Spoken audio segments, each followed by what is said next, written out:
So some of you have talked about or have asked about how do I resize images. So I'm going to show you a couple of things that you can do.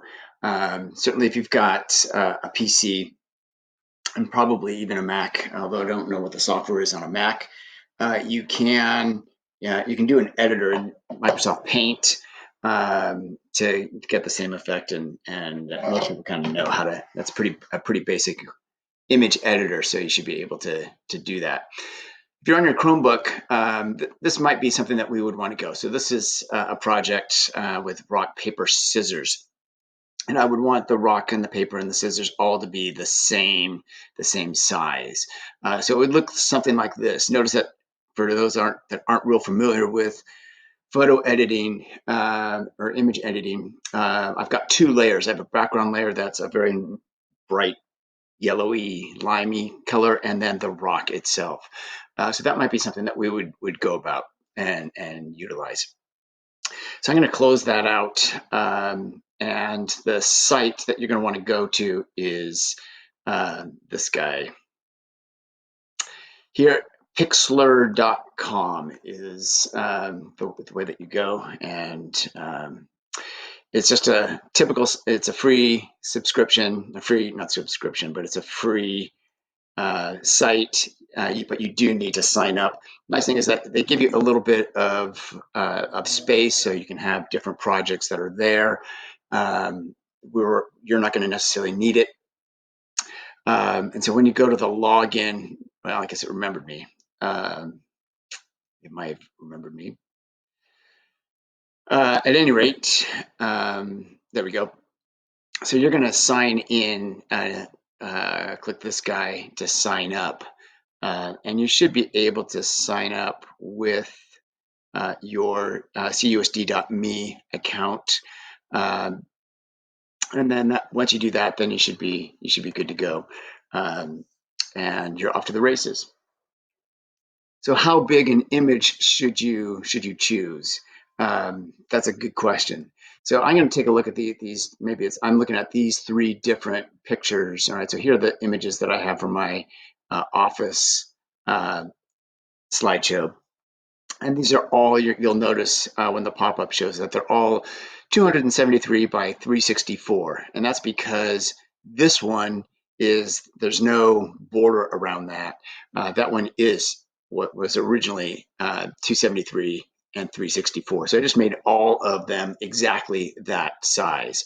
So on my rock, paper, scissors, if that was what I was going to edit,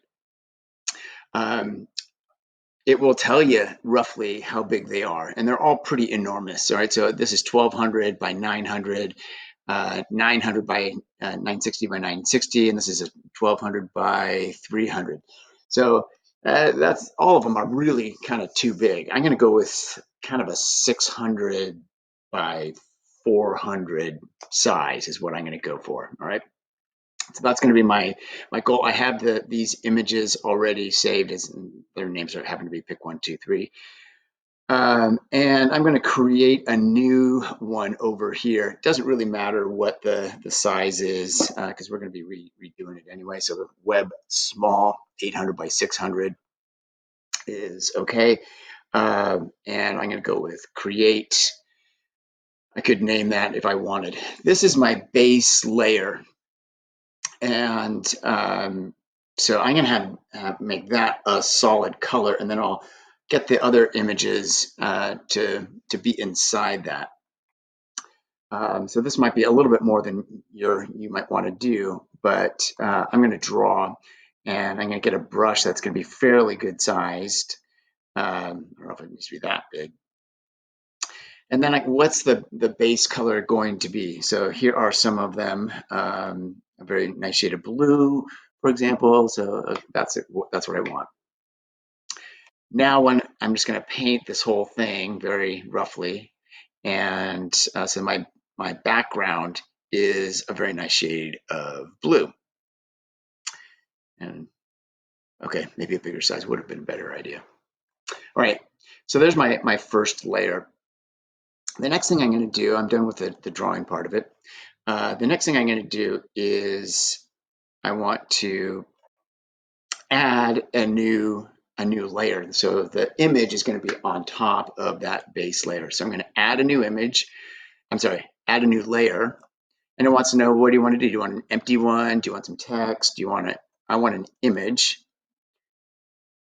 Now you're going to navigate to the location where that image is saved. So I'll grab this rock. That's the one I want. Well, if you remember, that was 960 by 960. So this is, and this is 600 by 400, I think. So the rock is bigger than my canvas. So I'm going to resize the rock down something like this. And I can, position it where I want. And I might, so if you're happy with the white, it's just a rock, that's fine. Now that's centered. But maybe I want that very nice shade of blue to be around that as well. So that'll work right there. All right. Even if it were without the blue, it would still it'd still be fine. So I'm going to, I think I've got that. So that looks good. And then the other thing that I want to do is I want to get this white out. So I can cut around that. And I could get the eraser tool and very carefully go around, but I'm not very good with that. But this cutout tool is a very helpful guy. It doesn't know it's saying, well, wait a minute, I don't know what you want me to cut out. I want to select the layer. Once I do that, now all the tools come up, so I could cut out a star or a triangle or a line. This magic cutout, that's a really nice little tool. So if I click on this and click on what I want to cut out, i.e. this white area, it says, oh, okay, everything was that very nice shade of white, and then there's this rock that is not white, so I've got a very nice solid border around that. That looks great. And I'm good to go. I don't need to go premium, so get rid of that guy. So that's all good.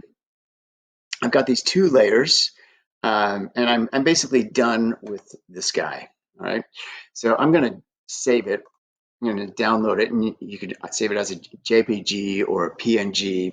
I would not recommend either of these two guys here. So give it a name. So I think it was like pick one or something like that. So I'm going to call it pick one A. All right. Again, that's kind of an esoteric name. Um, and I'm not quite done with that. So I need to change the size of it. So that is fine. I think the default was that 800 by 600 when I set it up. I can resize this image. And so I want to constrain proportions so that if I change one, the other is going to change proportionally. So that's what I want to do. I don't want an 800. That's a little bit big.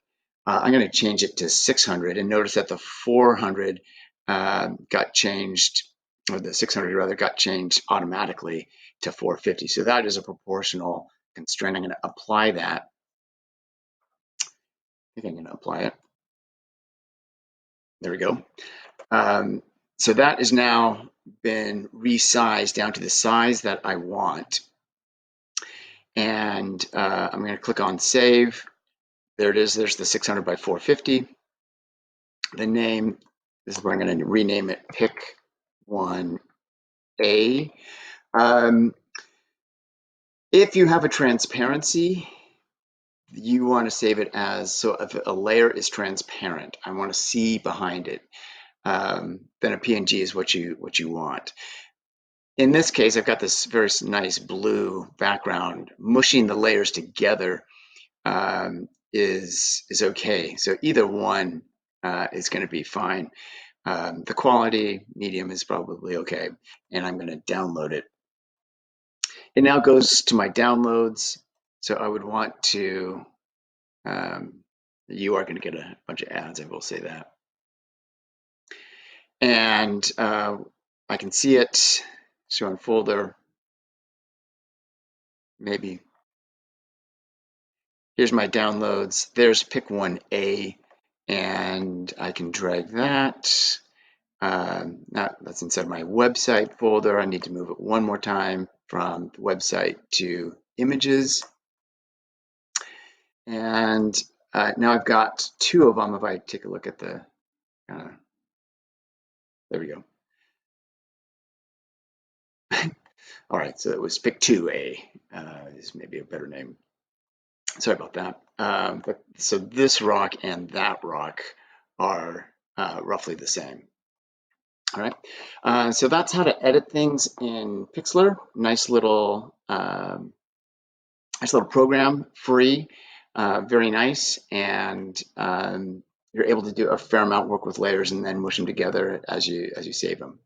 All right, hope that makes sense. Let me know if you have any questions. All right, see ya.